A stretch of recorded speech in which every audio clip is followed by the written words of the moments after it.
Ay, ganda ng gown. Hi, Nicole! Hello!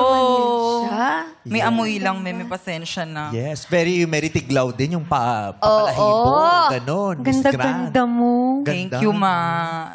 Ganda nung mata mo. Ganyan, Meme. Ganda nung baba mo.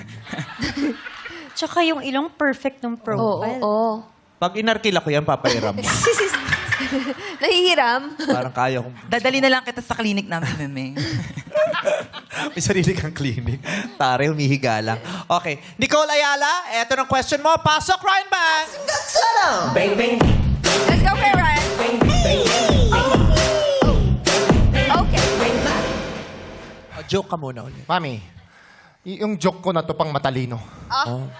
Pang mathematic. Hirap niyan, ah. Oo. Ayan, ate yan. Alam mo, 2B plus 2B, 4B. Diba? Alam mo, ano yung 5Q plus 5Q?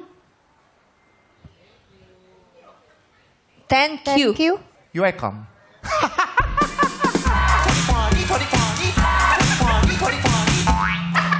Akin na yan. Bunot ka. Wala kasi si...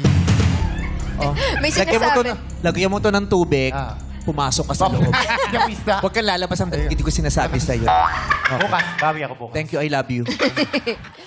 Welcome. Nicole Ayala Gokong Way, ang question. Oh! Bakit? Nakakaganda. Naranasan mo na ba? ito? Luno yun. Nakakababae 8 years yung na. ganito. Basahin mo. Ay, sorry, kala ko. Tropa ka ba namin? Kala ko. Last ka. Hello! Ang arte nito, hindi ka naman nabasa. Ang arte na, hindi naman binasa. Nararanasan mo rin ba yun, Jackie? Oo naman. Yeah. Saya. Siyempre si Meme for sure. Oo. Oo, naranasan ko din to. O ikaw, payag ka, hatid sundo ka ng jowa mo, pero giraffe ang gamit niya. Payag ka, hatid sundo ka ng jowa mo, pero giraffe ang gamit niya. Answer! I believe papayag po ako na ihatid sundo ako ng jowa ko kahit gamit niya ay giraffe. Dahil ngayon sa ating generation, it's very hard to find the love that would reciprocate the love that you are going to give. Like for example, sa ating mga jowa, sobrang hirap na natin, like for example, as a trans woman, sobrang hirap makahanap ng genuine love for a person. And if that person would find a way to make me feel love, I would accept it and I would appreciate it because that is a genuine love that I would ever receive in my whole life. And I thank you. Plakado, thank you, candidate number 3. At ngayon naman, alamin na natin ang komento ng ating mga hurado. Simulan natin kay Hurado Max Colin. What's up, madam people? Through this manahan.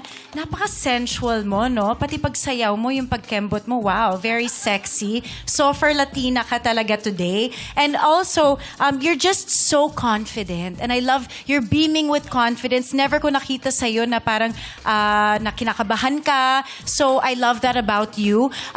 Sa answer mo lang today, I was a bit confused. Kasi, I don't know, the question was, paano kapag yung albularyo nagsabi na may gusto siya sa'yo, na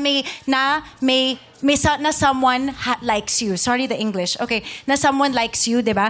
But parang yung tinukoy mo sa sagot mo is, if the albularyo mismo likes you.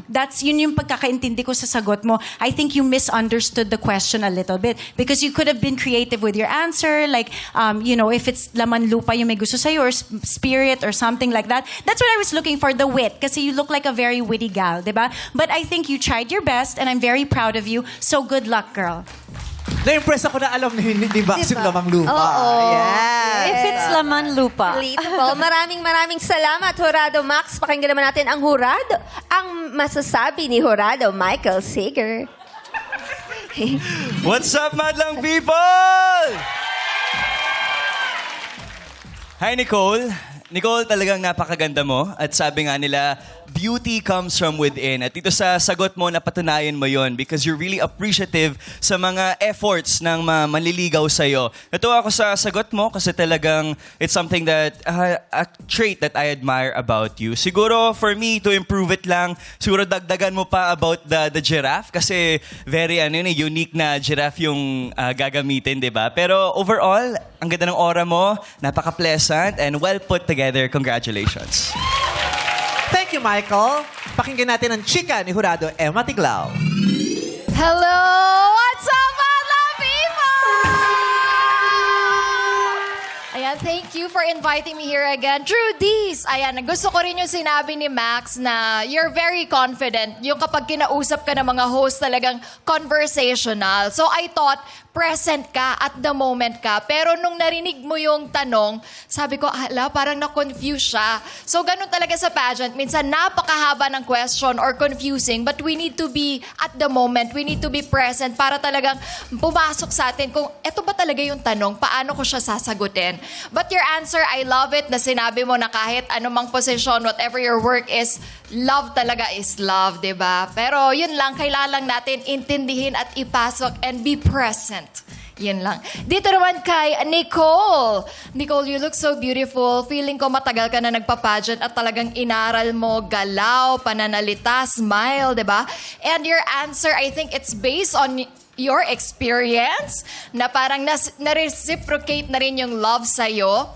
And yun din yung sinabi ni Michael na kulang lang dun sa giraffe. Minsan may tina-target tayo pero wag tayong mawawala dun sa question. Kailangan makuha natin kung ano yung gustong makuhang sagot ng audience, which is nakuha mo naman sila in terms of love.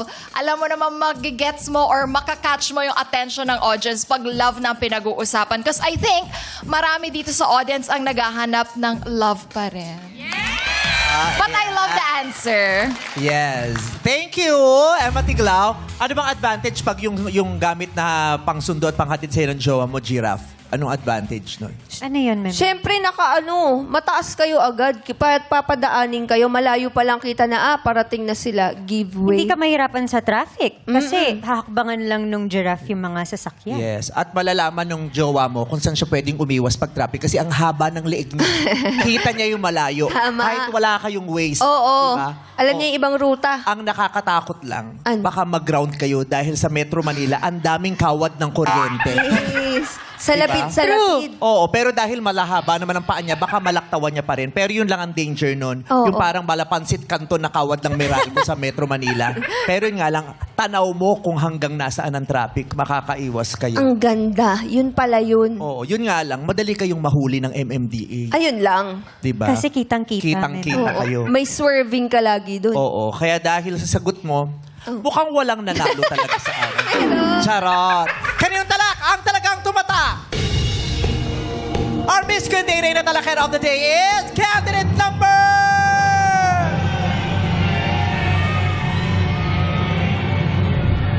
3, Nicole Ayala Gocumwe. Congratulations!